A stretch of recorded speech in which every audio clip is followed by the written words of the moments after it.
اس کے مطابق عمل نہیں کریں گے، یہ 3 سٹیج آ گئے؟ نہیں، چوتھے پیغمبر نے فرمایا کہ نہیں، فقط علم کو حاصل کرنا نہیں، فقط علم کو یاد کرنا نہیں، فقط علم کے مطابق عمل کرنا نہیں، چوتھی چیز فرمایا کہ علم کی نشر و اشاعت۔ اصل یہ پوائنٹ کہ آپ نے علم حاصل کیا تو یقیناً کر لیا، آپ اپنے نفس کے لیے فائدہ اٹھا رہے ہیں، مگر آپ دوسرے کو اس راستے پر نہیں لگا رہے۔ علم کی نشر و اشاعت جتنی بڑھتی چلی جاتی ہے، لوگ اس میں سمٹ کر آٹومیٹک آپ کی طرف موو ہونا شروع ہو جاتے ہیں۔ اسلام میں کشش ہے، میں معافی چاہتے ہوئے میں الفاظ یہ کہہ رہا ہوں، ممکن ہے سننے والے بھی بعد میں مجھے معاف کر دیں گے۔ اسلام میں کشش ہے، مسلمان میں کشش نہیں۔ اگر مسلمان میں بھی کشش ہوتی جتنی اسلام میں ہے تو یقیناً حضور پوری دنیا میں اسلام غالب ہوتا۔ لِیُظْہِرَہُ عَلَى الدِّینِ کُلِّهِ وَلَوْ کَرِہَ الْمُشْرِکُونَ، یہ جو قرآن مجید نے کہا ہے کہ یہ ہر چیز پر غالب آئے گا، وہ غالب اسی وقت آئے گا جب مسلمان جو ہیں وہ علم کو پڑھے گا بھی، علم کو یاد بھی کرے گا، علم کے مطابق عمل بھی کرے گا اور آگے نشر و اشاعت بھی کرے گا۔ تو انسان مجبور ہو جاتا ہے برادران من کہ جب وہ کسی چیز کو یاد کرتا ہے اور اس کے مطابق عمل کرتا ہے، تو پھر جب عمل کرتا ہے تو دیکھنے والا اس عمل کو دیکھ کر اس کی طرف آٹومیٹک بڑھتا ہے۔ مثلا اس کی چھوٹی سی مثال میں دے دوں کہ آپ اپنا ایک گھر بناتے ہیں، خوبصورت گھر، جی انجینئر نے نقشہ بنا دیا، یہ وہ واہ، حالات بھی پیدا ہو گئے، اب گھر بن گیا، تو جو وہ ساتھ والا ہے وہ بھی کوشش کرے گا کہ میرا گھر یا ایسا ہو یا اس سے اعلیٰ ہو۔ تو وہ کیوں کہے گا؟ اس لیے کہ یہ فطرت انسانی ہے کہ جب کسی میں کوئی کمال دیکھتا ہے تو وہ آٹومیٹک کہتا ہے کہ میں بھی ایسا ہو جاؤں۔ تو اب یہ سب چیزیں آگا اسلام کو بڑھانے کے لیے یہ سمجھا جائے کہ اسلام کو میں بڑھا رہا ہوں، نہیں، میں یہ نہیں سمجھتا، اسلام آٹومیٹک بڑھ رہا ہے۔ اچھا مولانا صاحب، آپ نے دین فطرت بہت بہترین بات کہی، کیا یہ بڑی وجہ ہے جو معاشرے ایسے بے راہ و روی کا شکار ہیں؟ جیسے یورپین معاشرے کی ہم بات کریں، وہ نوجوان نسل خود اپنے دین سے بھی دوری اختیار کر چکی ہے، تو کیا ایسے معاشرے میں لوگوں کو بہت زیادہ ضرورت ہے سکون قلب کی بھی اور ذہنی سکون کی بھی اور ایک بہتر ڈائریکشن کی بھی؟ جی یقیناً آپ نے صحیح فرمایا اور بہت اچھا کویسچن ہے۔ یہ یاد رکھے آگا کہ آپ کے پاس دولت بھی ہو، ہیلتھ بھی ہو، گھر بھی ہو، گاڑی بھی ہو، سب کچھ ہو، لیکن سکون نہ ہو تو آپ کیا کریں گے؟ سب سے پہلے سکون حاصل کریں۔ سکون چاہیے، اور اسلام میں سکون ہے، اور اسلام میں سکون اس لیے کہ ہمارا بیلیو، یقین جو ہے وہ ایک ذات الہی پر ہے، اور اس میں سب سے بڑی چیز یہ کہ جب آپ کلام الہی کو پڑھتے ہیں تو اس میں ایک چیز سامنے آتی ہے، 2 حرف ہیں، اِنَّ لِلَّهِ وَإِنَّ إِلَيْهِ راجعون۔ کہاں سے آپ چلے ہیں آقا؟ کہاں پر آپ نے جانا ہے؟ یہ سفر جو ہے آپ کا، یہ بتلائیے کہ یہ ختم ہونے والا ہے۔ یہ یاد رکھیں، آپ گھر سے نکلتے ہیں تو شام کو پھر واپس گھر لوٹتے ہیں۔ کیوں لوٹتے ہیں؟ اس لیے کہ مسافر ایک منزل سے چلتا ہے کسی کام کے لیے اور پھر پلٹ کر اسی منزل پر آتا ہے۔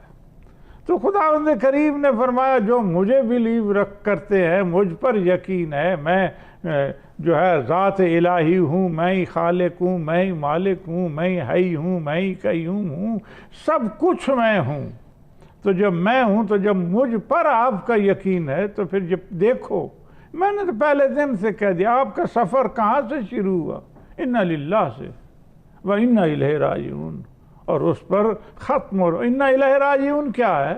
بھئی پلٹ کر اِنَّ لِلَّهِ کی طرف آنا ہے۔ جی تو اس لیے حضور جب انسان اس منزل کو دیکھتا ہے، سب کچھ ہونے کے باوجود آپ اگر اچھا کھانا ڈیلی بھی کھا لیں، گاڑیاں کھلی ہوں، نوکر ہوں، سب کچھ ہو، جی ہے، بلڈنگیں ہیں حضور، اور چراغاں ہے، اور زندگی میں لطف ہے، سب کچھ ہے، مگر یقین نہیں ہے کسی ذات پر، تو سکون نہیں ملے گا۔ اور اسلام وہ واحد ریلیجن ہے، دین ہے جو سکون عطا فرماتا ہے، اور اس سے بڑھ کر کوئی چیز سکون والی ہے ہی نہیں۔ تو اس لیے جو نوجوان وہاں یورپ کا ہے، اگر وہ نان مسلم ہے تو اس کو اگر قرآن مجید آپ دیں تو حضور جب اس کی تلاوت کرتا ہے تو یقیناً اس کے مزاج پر، اس کی عقل پر قرآن ایک ضرب لگاتا ہے۔ اچھا، میں مولانا صاحب چاہوں گا، بڑی امپورٹنٹ بات ہے، ہم ایک بریک پر جاتے ہیں، بریک سے واپس آتے ہیں تو آپ اپنی بات کو یہیں سے کنٹینیو کیجیے گا، ایک چھوٹا سا بریک لیتے ہیں۔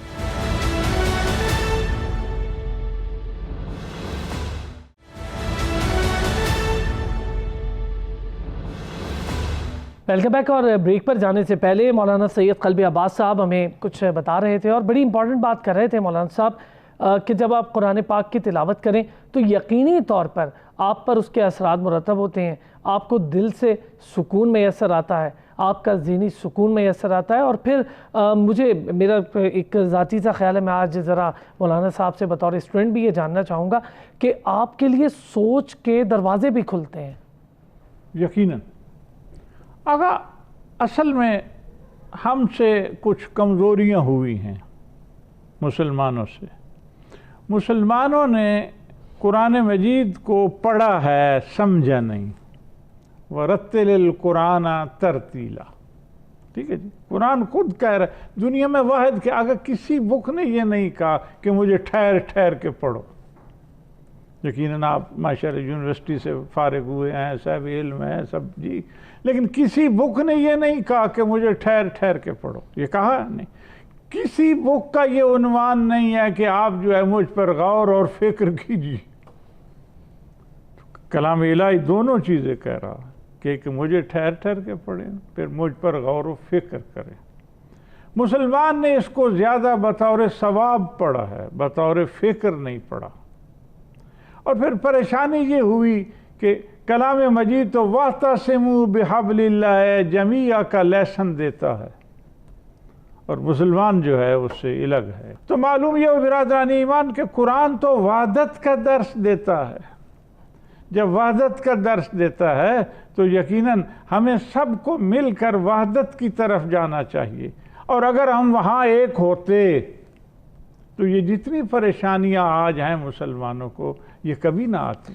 اسی سے ایک سوال اور مولانا صاحب، ہم جب اپنے ملک، اپنے معاشرے سے دور ہوتے ہیں، دیار غیر میں ہوتے ہیں، وہاں پر جب ہماری کمیونٹی اکٹھی ہوتی ہے، میں چاہوں گا ذرا اس کا بھی تھوڑا احوال بتائیں ہمیں، وہاں پر ہمیں متحد ہو کر رہنے کی کتنی ضرورت ہوتی ہے، اور دیکھنے والا یقینی طور پر یہ بات سب سے پہلے دیکھتا ہے کہ مسلمان ایک ہیں۔ جی یقیناً یہ فکر ہماری ہے کہ وہ جو ہمارے مد مقابل ہے وہ یہ دیکھتا ہے کہ مسلمان ایک ہیں۔ نہیں، یہ غلط فہمی ہے۔ اس کو معلوم ہے کہ مسلمان ایک نہیں ہیں۔ میں معافی چاہتے ہوئے کہ بات جو ہے وہ، ان کو معلوم ہے کہ وہ مسلمان ایک نہیں ہیں۔ جب ایک ہوں تو 53 کنٹری ہیں مسلمانوں کی، ہے نا، اس میں کوئی شک نہیں ہے۔ اب آپ پیغمبر خدا صلی اللہ علیہ وآلہ وسلم کی ذات گرامی جب مدینہ میں گئی تو سب سے پہلے جب ان کو وہاں ایک مملکت تشکیل دے دی تو وہ مملکت کیوں غالب آئی، کیوں آگے بڑھی؟ کہ مسلمان متفق تھا، متحد تھا، ٹھیک ہے جی۔ اب اس کے بعد خلافت کا دور آیا، مسلمان متحد تھا۔ اب اس کے بعد آپ کے پاس 53 کنٹری ہیں۔ یہ بات بڑی نازک ہے جو میں عرض کر رہا ہوں۔ اب حضور سب سے پہلے آپ جب کسی جگہ جائیں گے اور آپ فوراً کہیں گے کہ محترم ہم اس لیے کچھ نہیں کر سکتے کہ ہمارا مکان نہیں ہے، تو اب آپ کو مکان مل گیا۔ پھر آپ کہیں گے کہ حضور ہم کچھ نہیں کر سکتے کہ ہماری لینڈ نہیں ہے، پھر آپ کو لینڈ بھی مل گئی. اب خدا نے مسلمانوں کو 53 کنٹریز دی ہیں اور ان کا لینڈ ہے اور غلبہ ہے. ٹھیک ہے جی. اب دوسری چیز کیا آ گئی؟ دوسری چیز آ گئی کہ آپ کے پاس دولت نہیں ہے. جی بھئی دولت ہے. اب جتنی اب مسلمانوں کے پاس دولت ہے میرا خیال ہے کہ دوسروں کے پاس نہیں. اور پورا یورپ یہ مسلمانوں کی دولت پر زندہ ہے. جتنے بھی خزانے ہیں، تیل کے چشمے ہیں، وہ دولت کدھر پڑی ہے؟ ان ملکوں میں تو غربت ہے. افریقہ میں جائیں پانی تک لوگوں کو پانی پینے کے لیے نہیں ملتا. یہاں جائے کتنی غربت ہے نا آگا؟ اس میں انکار ہے نہیں ہے. تو جب نہیں ہے تو معلوم یہ ہے کہ دولت ہماری کدھر جا رہی ہے. تو ظاہر ہے کہ کہیں تو ہے نا. تو ظاہر ہے کہ عقل مند جو لوگ ہیں وہ ہماری دولت کو استعمال کر کے ان کی زندگی بلند ہے، ہماری پست ہے. تو معلوم ہے کہ آپ کے پاس لینڈ بھی ہے، آپ کے پاس دولت بھی ہے. اب آپ کہیں جی نالج نہیں ہے. نہیں، نالج بھی مسلمان کے پاس ہے. ماشاءاللہ بڑے بڑے ماہر لوگ ہیں، بڑے بڑے سکالر ہیں، سائنسدان ہیں، عمدہ ان کی زندگی ہے، ریسرچ ہے، سب کچھ ہے آگا. اس کے باوجود کامیاب کیوں نہیں؟ اب آپ کہیں گے نہیں حضور ہم کامیاب، کہاں کامیاب ہیں؟ پھر بات جو ہے وہ تھوڑی سی آگے بڑھ جائے گی کہ نہیں کہاں کامیاب ہے. اب اس وقت عزیز من بتلائیے کہ سب سے زیادہ کس کو مار پڑ رہی ہے؟ بالکل ٹھیک کہہ رہے ہیں. مسلمان بہت زیادہ مشکلات کا شکار ہیں، چاہے آپ کہیں پر بھی دیکھ لیں، فلسطین دیکھ لیں، کشمیر دیکھ لیں، اور بہت ساری جگہ، شام دیکھ لیں، اور بہت سارے حالات ہیں. اس کی بڑی وجہ آپ کی نظر میں متحد نہ ہو. یمن دیکھ لیں. بالکل ایسا ہی. تو اب مسلمان لڑ رہا ہے. اب یمن دیکھ لیں. یمن کون ہے؟ لا الہ الا اللہ محمد رسول اللہ پڑھنے والے. اچھا یہی بات اگر میں آپ سے اب یہ جاننا چاہوں کہ اس کے لیے برطانیہ میں کیا سمجھتے ہیں کہ جو ہماری نوجوان نسل ہے، جو ہماری مسلم کمیونٹی کی نوجوان نسل ہے، اس کے لیے وہ رول کیا پلے کر رہی ہے؟ اس کے لیے اس کے جو بڑے ہیں، جو بزرگ ہیں، وہ کیا رول پلے کر رہے ہیں؟ کیونکہ یہ ایک بڑا امپورٹنٹ بات ہے کہ جب آپ کسی اور معاشرے میں پنپ رہے ہوتے ہیں تو میں نے جیسا کہ کہا کہ وہاں ذمہ داریاں بھی بڑھتی ہیں، وہاں اپنا رول بھی بہت زیادہ بڑھانا پڑتا ہے. جو ایک طبقہ ہے خاص جو شعور رکھتا ہے وہ تو یہی کہتا ہے کہ مسلمانوں کو ایک ہونا چاہیے، اس کے علاوہ چارہ ہی نہیں. اور ایک اس لیے نہیں ہونا کہ ہم نے لڑنا ہے، یہ بھی ایک رنگ یہ سلسلہ ہے. نہیں، ایک مسلمان ہو جائے تو اس سے یہ مقصد نہیں ہے کہ مسلمان نے لڑنا ہے یا جنگ کرنی ہے. اس کا مطلب ترقی ہے، بہتری ہے، معاشروں کو اور خوبصورت اور بہتر بنا سکتے. تو اس سے مطلب یونٹی جو ہے یہ ایک ایسی چیز ہے کہ اس میں لطف ہے، اس میں کامیابی ہے، اس میں علم زیادہ بڑھتا ہے، اس میں رزق کی وسعت ہوتی ہے، اس میں عقل کو آزادی ملتی ہے، اس میں ایک دوسرے کے ساتھ بیٹھنے سے ایک دوسرے کو سمجھنے کا موقع ملتا ہے. اس سے اخوت بڑھتی ہے، محبت بڑھتی ہے. مولانا صاحب کیا برطانوی معاشرے میں جو نوجوان نسل ہے، جو باتیں میں آپ سے سیکھ رہا ہوں، کیا وہ بھی یہ چیزیں سیکھ رہی ہے؟ یقیناً وہ اس معاملے میں چاہتے ہیں کہ ہم آگے بڑھیں. اصل میں کچھ لوگ ایسے ہیں ہر جگہ پر کہ جو اس قسم کی فضا پیدا کر دیتے ہیں کہ سوسائٹی کو لڑا دیا، سوسائٹی میں ایسے جرثومیں چھوڑ دیے کہ اس سے پھر اسی پر کیل و کال چلتی رہتی ہے، سوچنے کا اور موقع ہی نہیں ملتا. سمجھیے بات. تو اس لحاظ سے ہمیں سوچنا بھی پڑے گا، اور نوجوان نسل ماشاءاللہ وہاں سوچ بھی رہی ہے، اور اس سے ایک عمدگی ہے کہ مگر اگر سب مل کر بیٹھتے ہیں وہاں تو ان کا منشا یہی ہوتا ہے کہ ہمارا اتحاد ہو، پیار ہو، محبت ہو، ہم علم کو سیکھیں، آگے بڑھائیں. جی یہ چیزیں وہاں ہیں محترم، اور اس میں بڑی پذیرائی مل رہی ہے. علماء کا رول بھی ہے، علماء اہل سنت کا رول بھی ہے، علماء اہل تشیع کا رول بھی ہے، جو یعنی ایک وہ عالم جو اتحاد بین المسلمین کے داعی ہیں، یقیناً ان کی یہ فکر رہتی ہے، اور جب رہتی ہے تو وہ کامیابی کی طرف بھی جا رہے ہیں. جی مثلا کہ ہر جگہ یہ ایک سلسلہ ہے، لیکن کچھ رکاوٹیں، کچھ لوگ ایسے بھی ہوتے ہیں کہ جو رکاوٹیں کھڑے کر دیتے ہیں، تو اس پر ٹائم ضائع ہوتا ہے، ٹائم ویسٹ ہوتا ہے. تو اس پر ایک ہے تھنکنگ وہاں، اور یقیناً اچھے لوگ بھی ہیں. اب میرے خیال میں حضور کہ جتنا وہاں قرآن پر کام ہو، نوجوان بنسبت مجھ سے قرآن سنیں، آپ سے سنیں، کسی اور سے سنیں، اگر وہ خود اس کی تلاوت کرے، خود اس کی میننگ جو ہیں قرآن کے ان پر تھنکنگ کرے، تو یقیناً وہ حوصلہ افزا بھی ہے اور کامیابی بھی ہے، اور اس میں مسلمان کی بہتری بھی ہے. تو آپ سمجھتے ہیں کہ وہاں پر نوجوان نسل جو ہے وہ دین کی طرف آگے بھی بڑھ رہی ہے، دین سمجھنے کی کوشش بھی کر رہی ہے؟ یقیناً ایسے لوگ ہیں ہاں کہ وہ بالکل یعنی قرآن مجید کے مطابق زندگی گزارنا چاہتے ہیں. وہ یہی سمجھتے کہ حلال محمد حلال الی یوم القیامہ، حرام محمد حرام الی یوم القیامہ. وہ حرام سے بچتے ہیں، حلال کی طرف بڑھتے ہیں. جی اور اس میں وہ کامیاب بھی ہیں. جی مولانا صاحب ایک چھوٹا سا بریک لوں گا. مولانا سید قلبی عباس صاحب ہمارے ساتھ موجود ہیں. بریک سے واپس آئیں گے تو اب علماء کرام کے کردار پہ ذرا بات کروں گا. برطانیہ بھر میں علماء کرام کا کردار کیا ہے، نوجوان نسل برطانیہ کے معاشرے میں اپنا کردار کیسے ادا کر رہی ہے، اور پھر وہ جو کردار ادا کر رہے ہیں کیا اس کردار کی جو معاملات بہتر والے معاملات ہیں وہ لوگوں تک پہنچ بھی رہے ہیں، اس کے اثرات بھی مل رہے ہیں یا نہیں مل رہے. اس پر بھی بات کرتے ہیں ایک بریک کے بعد.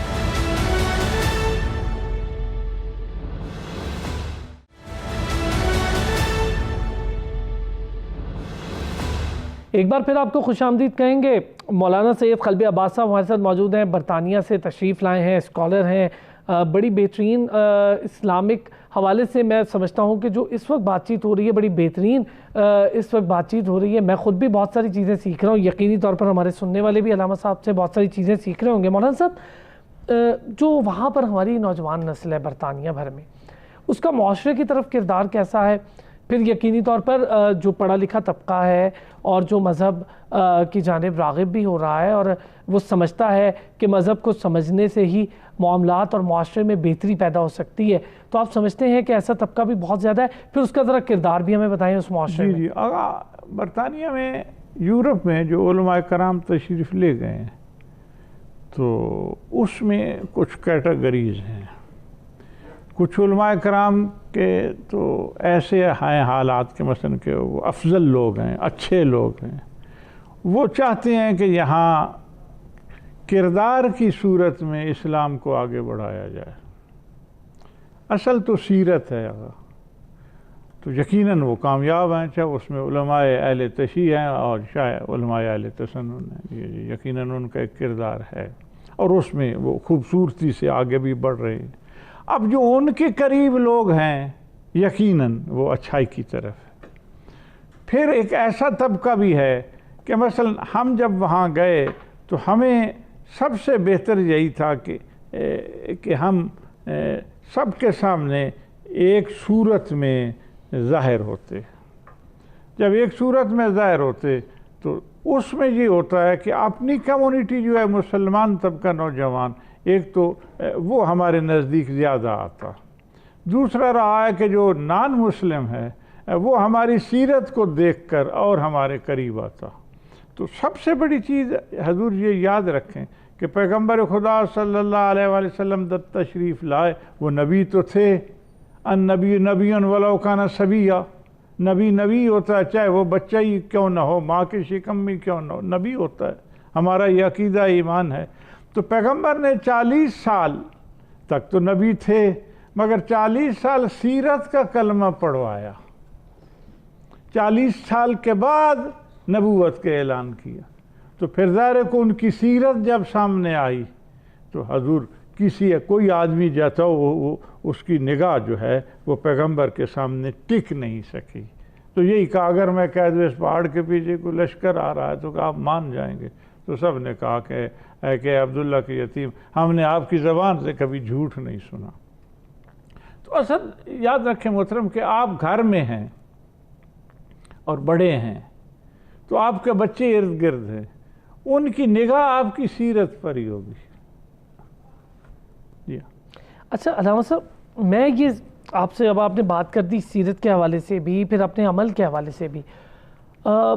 وہاں پر جو کردار علماء کرام اس وقت ادا کر رہے ہیں، آپ سمجھتے ہیں اس کو مزید آگے بڑھانے کی بھی ضرورت ہے؟ تو اس کی وجہ سے علماء میں جتنی یونٹی ہو، جتنا پیار ہو، جتنا وہ قرآن کی بات کریں، جتنا وہ حضور علم کی بات کریں، تو اس سے سوسائٹی اور آگے بڑھے گی، کامیابی ہوگی، اور لوگ جو ہیں وہ ایک دوسرے کا سہارا بنیں گے۔